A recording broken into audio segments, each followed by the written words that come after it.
This testimonial is brought to you by #SCORE, Marketing Division, Sufi Guidance Channel, YouTube.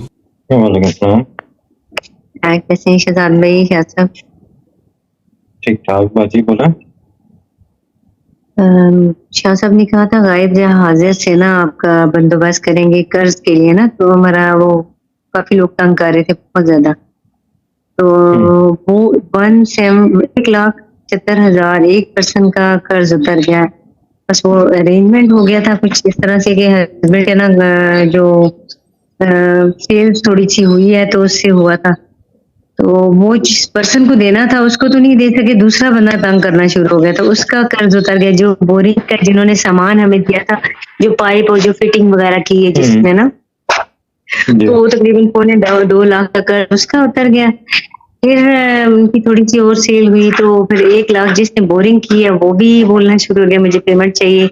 तो फिर उन्होंने ना मुनासिब ये समझा कि ये लोग ज्यादा फोर्स कर रहे हैं तो इनको ही दे दें, तो 1 लाख के दूसरे पर्सन का कर्ज उतर गया। 1 लाख ये टेस्ट मनी है तो टोटल मतलब तकरीबन 3 लाख का। जी जी जी बिल्कुल 3.5 लाख का पैसे कहाँ से आए? शाह साहब ये जो सर्जिकल सप्लाई है हस्बैंड का जो बिजनेस है ना, उसी सिलसिले से आए हैं। राइट, ठीक है, ठीक है। सेल से बढ़ गई थी।